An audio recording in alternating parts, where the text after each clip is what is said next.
रसोई में आपका फिर से स्वागत है। आंवले सर्दियों में तो बहुत ही आ रहे हैं, तो चलिए हम आज आंवले के हमने मुरब्बा बना लिया, आंवले की हमने लौंजी बना ली, आंवले का हमने अचार भी डाल लिया। तो आज हम आंवले की एक ऐसी रेसिपी बनाएंगे जिसके लिए पुरानी खांसी, सर्दी, कफ का नामो निशान ही नहीं रहेगा। और बच्चों को भी आप दे सकते हैं, तो बच्चों को भी अगर खांसी, कफ आप ये देंगे तो कुछ नहीं होगा और बच्चे भी इसे काफ़ी खुश होकर खाएंगे। तो आप इस रेसिपी को देखिए और ज़रूर बनाइए। तो यहाँ पर हमने कुछ आंवले लिए हैं, यहाँ मैंने करीब 250-400 ग्राम के करीब आंवले लिए हैं। इसे मैंने अच्छे से धोकर सुखा लिया था और इसे इस तरह से काट लिया है। और कुछ आंवलों को मैंने यहाँ पर कद्दूकस से कस भी लिया है। और हमें इसमें कुछ मसाले चाहिएंगे, तो खड़ा धनिया है, कलौंजी है और भुना हुआ जीरे का पाउडर है, थोड़ी सी मिर्च है और यहाँ पर हमने ये लिए है सौंफ लिए और थोड़ा मेथी दाना लिया है और ये भी हम लेंगे।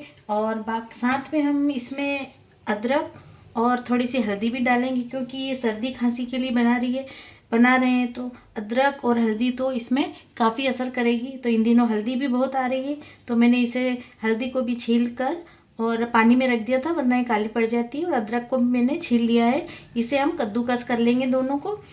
तो इसे भी हम अपनी साइड में रख देते हैं। यहाँ पर इसमें डालने के लिए मैंने गुड़ लिया है, तो गुड़ को मैंने यहाँ इस तरह से छोटे छोटे टुकड़ों में कट करके रख लिया है। तो बाकी जो अब हमारा ये मसाला है, इसको मेथी दाने और सौंफ को भी हम थोड़ा सा दरदरा कूट लेंगे और धनिया को भी थोड़ा हम दरदरा कूट लेंगे। बाकी मसालों को तो हमें कुछ करने की ज़रूरत नहीं है और बाकी जो और भी मसाले डलेंगे मैं आपको बताती रहूँगी। तो चलिए अब हम रेसिपी बनाना शुरू करते हैं। यहाँ हमने गैस पर एक पैन रखा है और उसमें हमने तेल डाल दिया है। आप किसी भी तरह का तेल डाल सकते हैं, सरसों का तेल, जो भी आपके पास हो, लेकिन घी में ना बनाएं, क्योंकि घी जम भी जाता है सर्दियों में। तो यहाँ पर हमने तेल डाल दिया है, तेल हमारा गर्म हो चुका है। तो अब हम इसमें राई डालेंगे। गैस को बिल्कुल स्लो ही रखें। राई हमारी तड़कने लगी है, उसके बाद हम ये मेथी दाने और सौंफ को हमने दरदरा सा कूट लिया है, इसे भी हम इसमें डाल देंगे।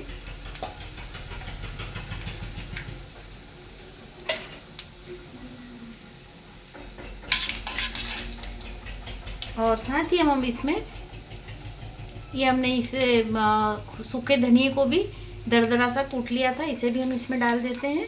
ये देखिए हमारा मसाला जले नहीं, बस हमें इसका ध्यान रखना है। गैस को बिल्कुल स्लो रखें। और अब हम इसमें हींग भी ऐड कर देंगे। ये हम यहाँ पर मैं इसमें हींग डाल देती हूँ। ये देखिए हमारा मसाला भून चुका है, लेकिन इसका कलर बस ऐसा ही रहे, इसे हमें ज़्यादा काला नहीं करना है। और बस अब हम इसमें आंवले डाल देंगे।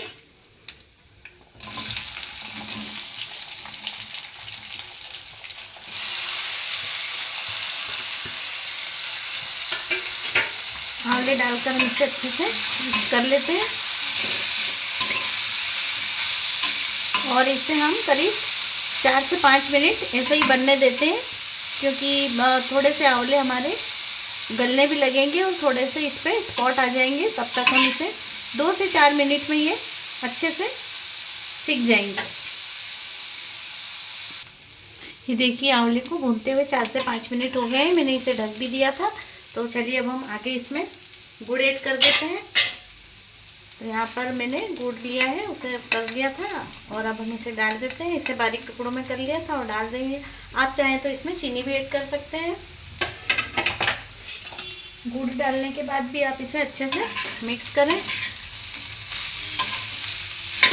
थोड़ी ही देर में गुड़ पिघल जाएगा और आंवला भी पानी छोड़ देगा। तो हम इसे अच्छे से फिर से बना देते हैं। तो हमने ये गुड़ भी मिक्स कर दिया है और अभी हम इसे बीच बीच में हिलाते रहेंगे। तो इसे हम 2 से 3 मिनट ढककर बना देते हैं। ये देखिए 5 मिनट से ज़्यादा हो गया है और इसमें अच्छे से उबाल आ गया है और हमारा गुड़ भी पिघल चुका है। देखिए इसका कलर ही पूरा चेंज हो गया है। अब हम इसमें जो हमने अदरक और हल्दी को कद्दूकस करके रखा हुआ था, ये भी हम इसमें डाल देते हैं। हल्दी थोड़ी कम लें और अदरक ज़्यादा लें।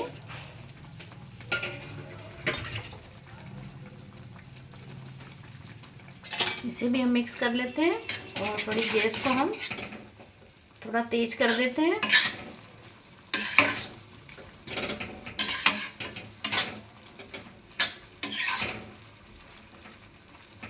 और अब हम इसमें मसाले ऐड कर देते हैं।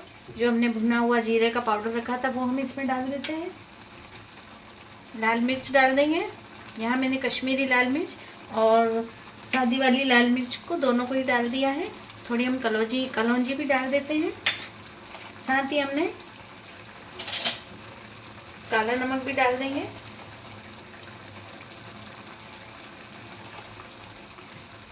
और सादा नमक भी डाल देते हैं। और बस अब हम इसे अच्छे से मिक्स कर लेते हैं।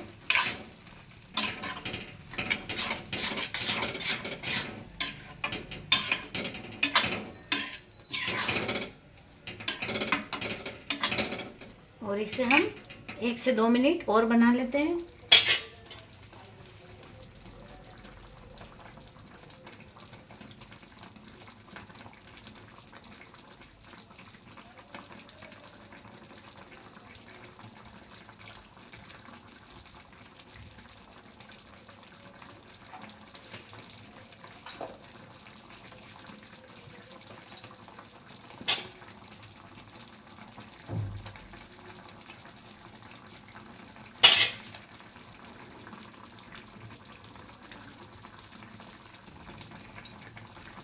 ये तो इसमें उबाल आ चुका है। अब हम इसमें यहाँ पर मैं थोड़ा सा जायफल ले रही हूँ। तो ये नटमेग है, इसे भी हम इसमें थोड़ा सा घिसकर डाल देते हैं। तो जायफल बिल्कुल थोड़ा ही डालें।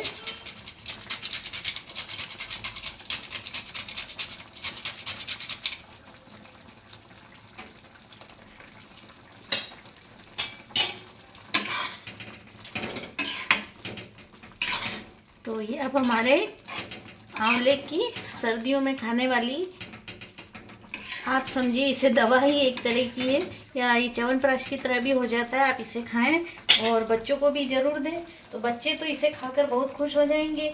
और जब ये बन जाए, ठंडा हो जाए, तो इसे आप जार में भरकर रख दें। अभी देखिए इतना लिक्विड है। और आप चाहें तो इसे और गाढ़ा भी कर सकते हैं, लेकिन बस इतना ही गाढ़ा रखते हैं क्योंकि थोड़ी देर बाद ये थोड़ा और गाढ़ा हो जाएगा। तो हमारी ये आंवले की रेसिपी बनकर तो तैयार है, जिसमें सर्दी, खांसी, कफ ये सब में आराम देगी। तो आपको ये मेरा वीडियो कैसा लगा? अगर आपको ये पसंद आ रहा है तो इसे लाइक कीजिए, अपने दोस्तों में शेयर कीजिए। तो मिलते हैं अगले वीडियो में। तो हम गैस को बंद भी कर देते हैं।